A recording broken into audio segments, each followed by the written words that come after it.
Allez, je m'amuse quand même à mettre un animal séparé avec un fil à côté de mon petit potager. Si ma génisse elle finit dans les choux là, ça serait une véritable catastrophe quoi. Alors là je vais défaire le petit parc dans lequel j'avais mis Ravioli. Donc elle a passé 3 ou 4 jours.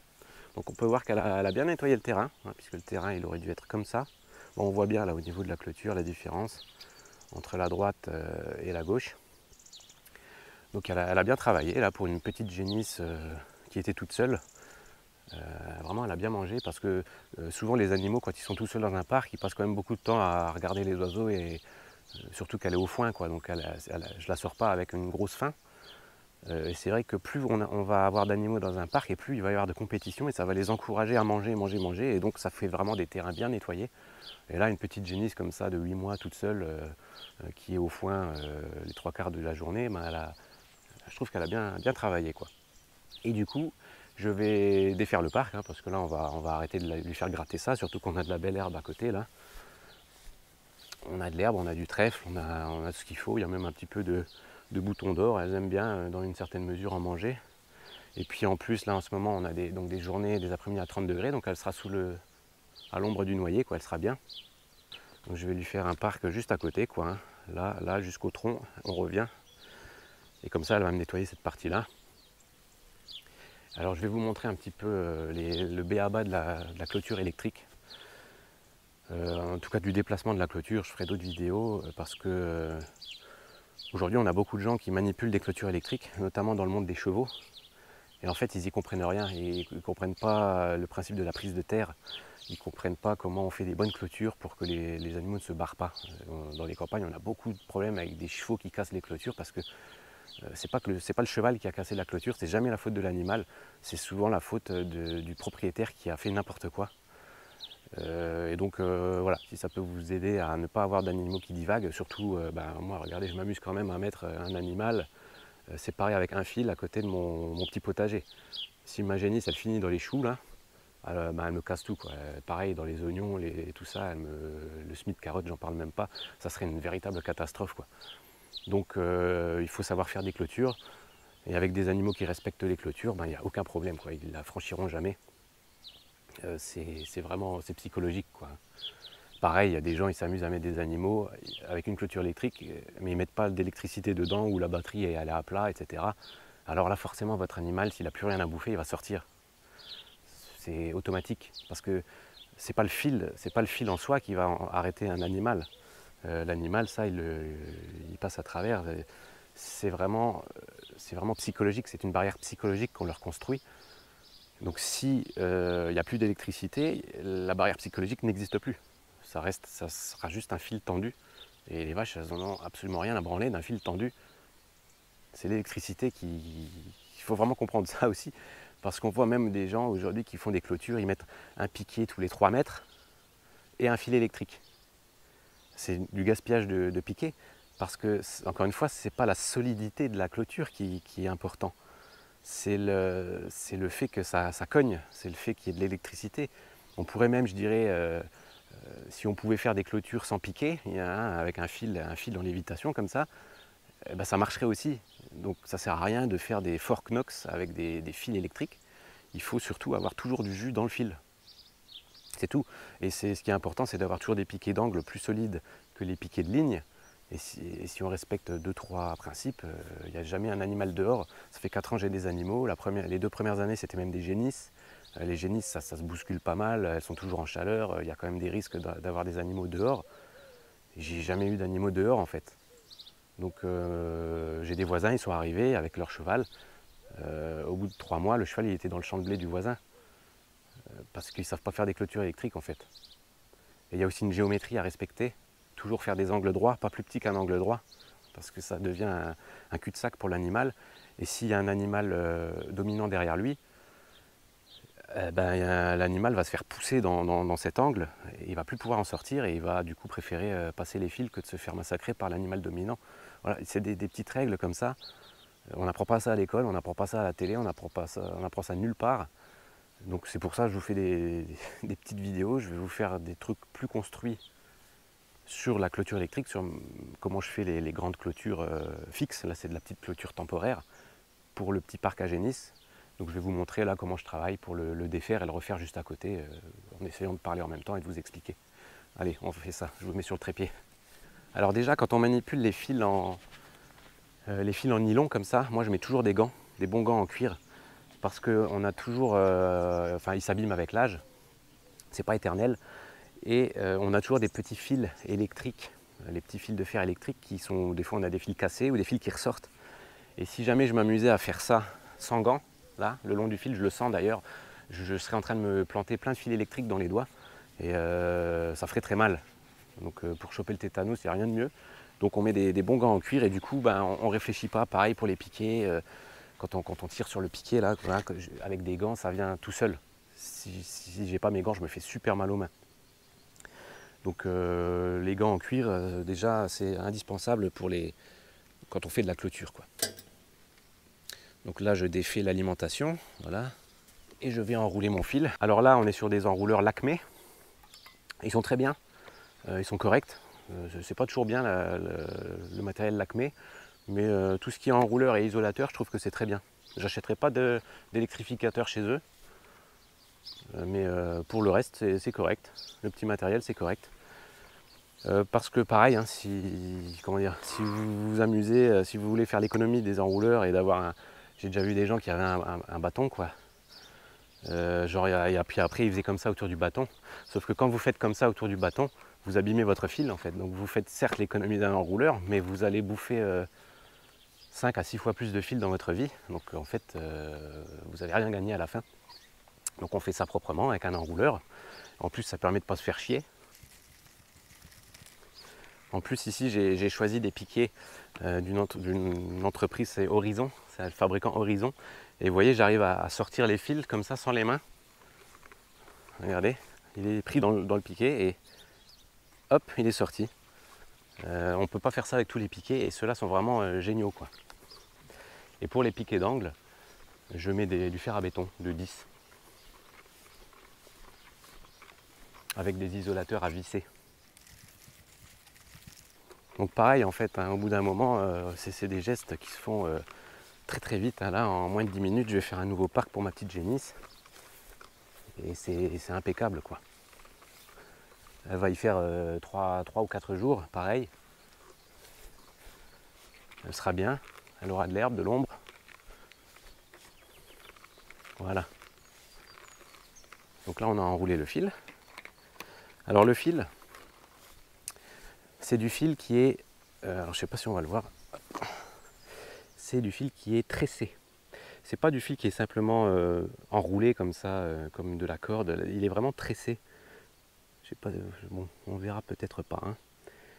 Hein. Et pareil, ça c'est du fil. Déjà, ce type de fil, vous avez moins de risque de vous mettre du fil de fer dans les mains. Il est plus durable. Il se défait moins. Enfin, quand on le coupe, en fait, il ne va pas s'effilocher. C'est vraiment tressé, c'est vraiment génial, quoi. Et pareil, ça coûte un peu plus cher, mais comme c'est plus durable dans le temps et plus agréable à travailler, hein, surtout quand on travaille presque tous les jours avec. Moi, ça fait là, ce fil-là, ça fait par exemple, ça fait 5 ans. 5 ans qu'il est enroulé, déroulé tous les 2 ou 3 jours.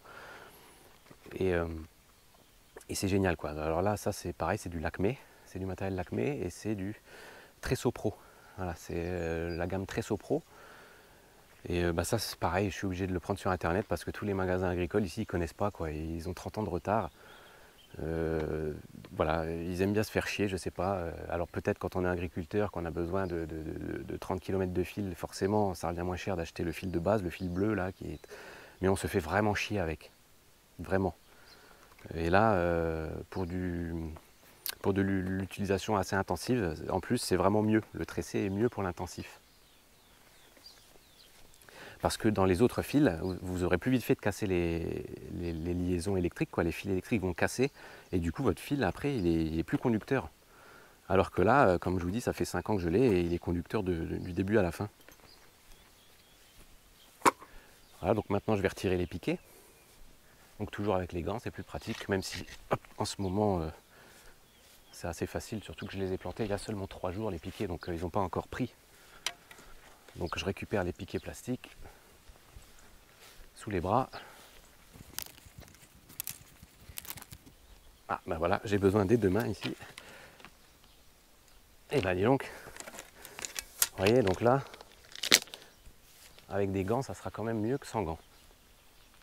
Et, ah la vache. Alors là, je vais vous montrer comment on fait quand on n'y arrive vraiment pas. Quand je l'ai tapé, j'ai dû taper trop fort et j'ai dû prendre une pierre avec. Du coup, la pierre, elle pousse sur le... Là, j'arrive plus à le ressortir, quoi. Donc là, c'est un peu l'épée du roi Arthur, mais je vais vous montrer comment on sort l'épée du roi Arthur facilement. Alors voici le piquet récalcitrant. Donc il y a deux solutions pour retirer un piquet récalcitrant sans se faire mal, hein, sans se faire mal au dos, sans se faire mal nulle part. Souvent, moi, j'ai cet outil-là qui est toujours disponible, puisqu'il reste en fait, il reste toujours à côté de l'électrificateur. Donc j'essaye toujours d'abord cet outil-là. Alors ça paraît contre-intuitif de se dire qu'un piquet qui est bloqué, on va l'enfoncer encore plus pour le débloquer, mais c'est l'onde de choc en fait qui va le débloquer. Parce que là, la terre a dû peut-être avec la sécheresse, s'est rétractée quelque part sur le long du piquet. Et donc le fait de taper dessus, ça va briser cette terre en fait qui était en train de reprendre en masse autour du piquet. Et du coup, avec 3 coups comme ça, 1, 2, 3, des fois c'est possible hein, de le retirer. Donc là, on voit que c'est pas possible. Réellement, hein, je ne suis pas en train de faire pour la vidéo. Là, le problème, ça ne doit pas être la terre qui a pris en masse. C'est simplement que quand je l'ai tapé, j'ai dû prendre une pierre, quoi. J'ai dû l'enfoncer entre 2 pierres comme ça et le piquet est complètement serré. Alors la solution de toute façon de secours, c'est la pince. La pince, comment ça s'appelle encore? La pince étau. Alors la pince étau, on prend autour du piquet, donc on la règle. Alors on la règle et on la serre bien. Ça y est, elle a serré. Donc là, et là, ce qu'on fait, c'est qu'on va tourner. Et ça va le débloquer. Et ensuite, voilà, donc là, on l'a bien tourné. Parce que sans ça, en fait, je ne peux pas le tourner. Et là, à partir du moment où on l'a tourné, voilà. Et c'est pas des blagues, hein. Tout ce que je viens de faire, il était vraiment bloqué. Hein. Ça, c'est l'outil magique quand vous avez un piquet de type fer à béton coincé en terre. Vous allez sortir la pince à étau et vous les sortez tous, quoi, sans vous faire mal. Voilà, sans vous faire mal. Juste avec le bon outil pour la bonne utilisation. Et c'est impeccable. Alors du coup, je continue. Plastique, piquet plastique. Donc là, c'est impeccable. Hein. La génisse m'a vraiment taillé les arbres. J'ai plus besoin de me baisser.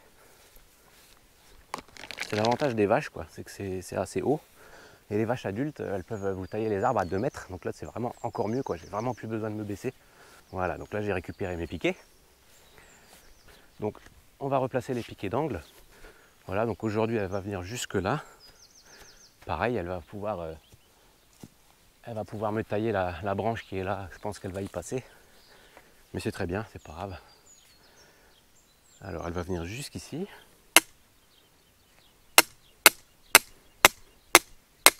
Donc toujours une petite massette. Ça c'est des massettes d'1 kg, 1 kg 2.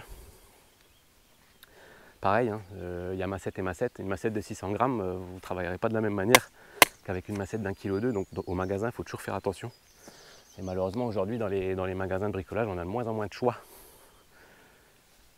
Et on prend toujours ce qu'il y a et des fois c'est des massettes de 600 grammes et 600 grammes c'est pas suffisant.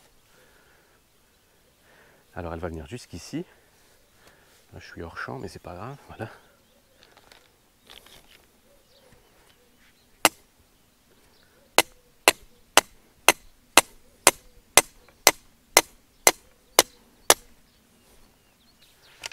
Donc là, pareil, on essaye toujours de faire un angle droit. Donc je vise le piquet que j'ai mis là.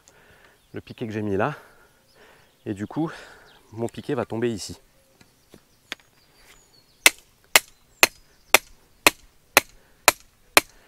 Et pareil, à chaque fois que je tape, moi la hauteur du fil, en fait, c'est facile. Hein. En gros, je me place comme ça, puis vous voyez où ça tombe.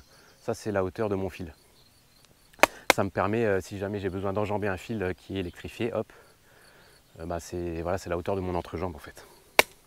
Et ça tombe à peu près à ce qu'il faut pour des vaches, quoi. On est sur du 70-75 cm jusqu'à 80. Là c'est une petite vache, donc pas plus que 80 quoi. Hop. Voilà, donc là c'est bon, les 4 piquets d'encre sont faits. Ça c'est un piquet, je vous montrerai à quoi ça sert. Bah, je vais vous montrer tout de suite, donc c'est pour faire la porte d'entrée en fait. Et une fois que j'ai dessiné la géométrie, ah bon vous ne me voyez pas, donc ça c'était le piquet de porte d'entrée. Alors je vais me reculer encore, sinon vous verrez pas tout le travail. Donc j'ai mis les 4 piquets d'angle plus le piquet de porte d'entrée, donc on rentrera par là. Et maintenant je vais placer mes piquets intermédiaires, donc qui sont des piquets légers en plastique, qui sont uniquement là pour supporter le fil. Les piquets d'angle, eux, doivent être plus solides, hein, puisqu'il y a une tension aussi latérale qui va s'effectuer. Donc on met des piquets plus solides. Hein. Moi, dans les parcs, sur les prairies permanentes, là je mets des gros piquets en bois, piquets en châtaignier. Mais sur les prairies temporaires, comme ça, du piquet en ferraille, ça suffit. Hein. Donc là je prends tous mes piquets en plastique et je me mets dans l'alignement de 2 piquets. Et je fais, bon là, normalement je mets environ, sur des piquets comme ça, je mets 7 mètres. Ici je vais mettre 3-4 mètres, histoire de bien matérialiser le terrain pour la génisse, quoi. Parce que à chaque fois qu'on lui fait un nouveau parc, il faut qu'elle redécouvre le parc. Et donc elle verra mieux le fil si à chaque fois il y a des piquets. Surtout quand on sort un animal comme ça de l'étable. Si je la sors de l'étable et qu'une minute après je suis au parc, les bovins, ça met quasiment une demi-heure à s'habituer en fait à la luminosité. Ils sont éblouis en fait tout de suite. Donc plus on mettra de piquets et mieux elle verra les limites. Donc on va mettre ça tous les 3-4 mètres. 1, 2, 3, voilà. 1, 2, 3, voilà.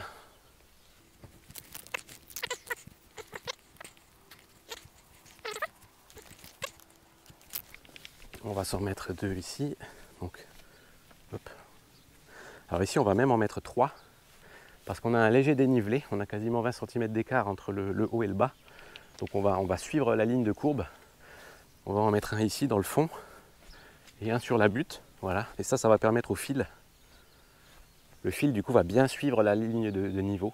Parce que si vous avez un creux, comme ici il y a un petit creux, et que votre fil est tendu de là à là-bas, eh ben ici je vais me retrouver avec peut-être 1,10 m de hauteur de fil. Et là du coup la génisse pourrait avoir l'idée de passer en dessous. Donc on essaye toujours, quand on fait des clôtures électriques, de suivre les lignes de niveau. Donc quand on est dans un trou comme ici, ben on met le piquet bien dans le fond du trou. Et du coup ça va tirer le fil au fond du trou. Et du coup on aura toujours ici la hauteur de à peu près 75-80 cm de hauteur. Voilà, encore une fois c'est des petits trucs. Mais si on ne le fait pas, voilà, on se retrouve avec un fil qui est là au lieu d'être là. Et là la génisse elle passe quoi. J'exagère un petit peu ici, mais pour que vous compreniez quoi. Ensuite, alors je vais déjà rapprocher l'électrificateur. Alors pareil, le piquet de terre, il faut pouvoir le sortir. Alors là c'est un petit peu Excalibur l'épée magique, voilà. Alors je vous parlerai de mon matériel d'électrification. C'est du matériel fait par une petite entreprise française, c'est très bien. Bah, ça fait 5 ans que j'ai un poste fixe et un poste et celui-ci quoi, j'ai 2 postes en tout. C'est très bien quoi. Éviter les matériaux, les électrificateurs avec du plastique autour, parce que c'est quand même des choses qui sont toute la journée dehors au soleil. Par exemple le matériel Lakmé dont je vous parlais, bah, c'est complètement con en fait de faire une coque en plastique alors que ça reste toute la journée au soleil. Au bout de 3 ou 4 ans, si c'est 3 ou 4 ans en plein soleil, le plastique est pourri quoi. Et donc d'ailleurs on voit souvent des postes des électrificateurs complètement pourris. Alors la deuxième raison aussi pourquoi on voit toujours des postes électriques toujours pourris au bord des terrains, c'est parce que ça évite les vols. Parce que si vous en avez un beau tout neuf, il y a beaucoup de vols sur les postes électriques. Voilà, donc ici, ça c'est mon piquet d'angle, avec ici, donc ce sera la porte. Et en fait, quand je fais mes petits parcs comme ça temporaires, je commence par la porte. Vous comprendrez pourquoi à la fin. Donc j'ai ma poignée, je l'accroche dans un isolateur. Donc j'en ai 2 toujours dans ce piquet là, il en faut toujours 2. Un qui part par là, un qui part par là. Donc je fais ma porte, je ferme ma porte. Voilà. Et je vais clôturer tout le parc. Donc encore une fois, hein, grâce à mon gant en cuir, là je peux comme ça mettre ma main le long du fil sans me blesser, sans m'enfoncer des fils de fer dans la main. C'est très important. Et hop, comme ça c'est le travail est efficace, quoi. Et voilà, encore une fois, vous voyez l'enrouleur. Avoir un bon enrouleur, ben voilà quoi, c'est du plaisir, c'est vraiment du plaisir de faire ces clôtures.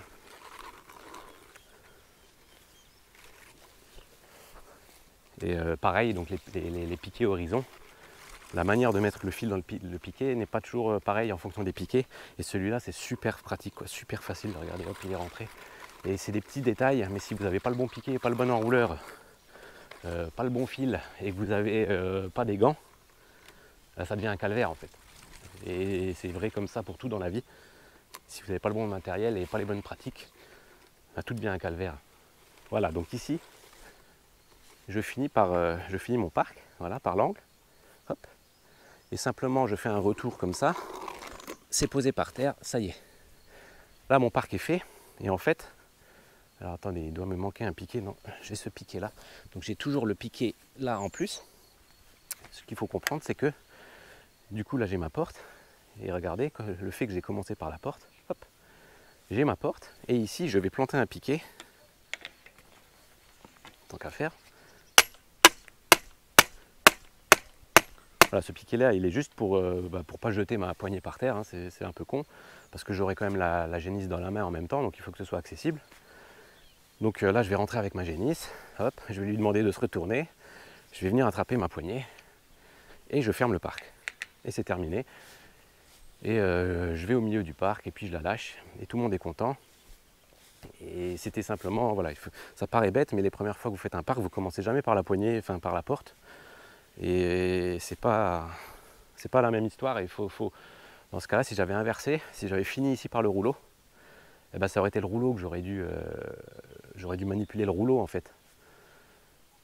Et c'est pas la même en fait. Entre manipuler la poignée qui est accrochée à un piquet et manipuler le rouleau, c'est pas la même.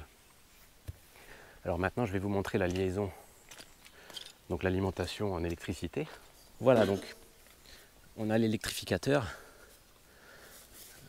Voilà, comme ça vous voyez ce que c'est le Clac 10 000, j'aime bien le nom. Mon électrificateur de secteur, c'est le Gros Clac 10 000, c'est marrant. Pour la petite histoire, donc je le dispose comme ça. Je vais enfoncer donc, le piquet de terre. Tant qu'à faire, je vais aller au pied de l'arbre là où il y a un peu de paillage, ça sera plus facile. Alors, ce qui vient de se passer, c'est que j'ai le fil qui a cassé, mais bon, ça fait 5 ans, ben voilà, c'est la première fois. Je vais simplement défaire le petit boulon et dénuder le fil et refaire. On va passer outre ce problème qui n'est jamais arrivé. Hein, mais... D'ailleurs, c'est un petit peu ce que je reprocherais à cet électrificateur, c'est justement ces connexions avec du fil souple.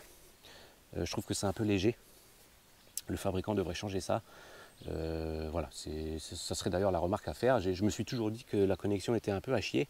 Et ben voilà, aujourd'hui on a la preuve que c'était un peu à chier, mais bon, ça fait quand même pas loin de 5 ans. Quoi. Et si vous êtes dans une région très sèche, vous pouvez mettre un coup d'arrosoir là autour du piquet de terre. Ici on n'a pas besoin, hein. Le fond de la terre est quand même encore mouillé. Et parce qu'il faut qu'il y ait une bonne conduction en fait avec la prise de terre. Entre le pied de l'animal et la prise de terre, il faut qu'il y ait une bonne conduction. Donc le minimum c'est d'arroser. Et ici on a donc l'alimentation de la clôture. Et alors avec ce type de système là qui est assez, c'est assez dur. Hein. Et du coup si je viens tout de suite comme ça sur mon fil en nylon, il ne va pas aimer le fil en nylon de se faire pincer aussi fort. Donc moi ce que je fais c'est que j'ai un petit bout d'aluminium et donc ce que je fais c'est que je renforce, voilà, je renforce mon fil en fait en nylon. Voilà. Et comme ça me permet de venir pincer sur le fil en aluminium, ce qui fait que ça n'endommage pas en fait, ça ne pince pas le fil en nylon. Voilà. En plus ça fait une bonne connexion là. Voilà, donc quand j'aurai réparé mon piquet de terre, ben voilà, il n'y a plus qu'à mettre en route et on a la clôture qui est électrifiée. Quoi. Donc toujours une batterie chargée, parce que sinon la génisse elle va vite comprendre qu'il n'y a pas de jus dans le fil. Et ben voilà, vous avez vu comment on fait un parc pour la petite génisse en moins de 10 minutes. Hein. Enfin si j'avais pas la caméra, ça serait même fait en 5 minutes. Donc je vais réparer mon piquet de terre et je vais emmener Ravioli ici avant midi. Comme ça, on prendra l'apéro sur la terrasse avec Ravioli qui pâture. Et ça n'a pas de prix. Bonne journée.